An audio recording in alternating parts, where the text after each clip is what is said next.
Halo-halo na sinangkapan ng malunggay at kalabasa. Patok ngayon na pampalamig sa Lawag City. Lasapin natin sa report.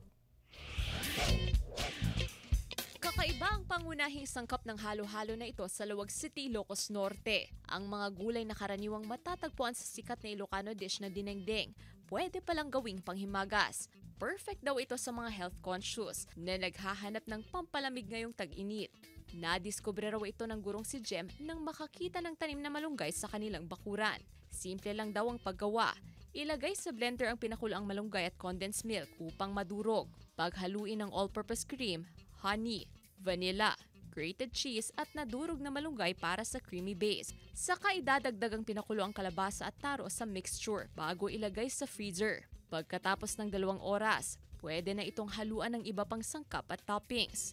Aside from kumakain po tayo ng mga organic vegetables, marami po tayong nakukuha na vitamins at nutrients like iron, vitamin A at saka carbohydrates, in which carbohydrates is the good source of energy. Ayon kay Jeb, wala pa raw isang buwan ang recipe.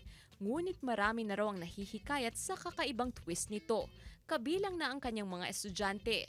Creamy po at recommended po siya ngayong summer, lalo na ngayong summer po, ma'am. Pinipilahan din ang ice cream halo-halo overload sa Barangay Poblacion, Bugalyon, Pangasinan. Kasi dati may internet shop kami. Kaso, panay soft drinks, kaya nilakiban ko ng halo-halo. Kasi yung mga ingredients, iniluluto namin. Ako ang nagluluto lang, wala nang iba. Ilan sa sangkap ang minatamis na saging, makapuno, sago, gulaman, mais, gatas at homemade ube ice cream.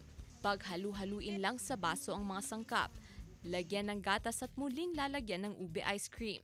Masarap yung halo-halo nila dyan. Kaya bumila ko ng 15. Sa init ba naman ng panahon, anumang sangkap ng halo-halo, tiyak na matatakam ka sa sikat na panghimagas na gawang Pinoy. Gab de Luna, 1 North Central Luzon.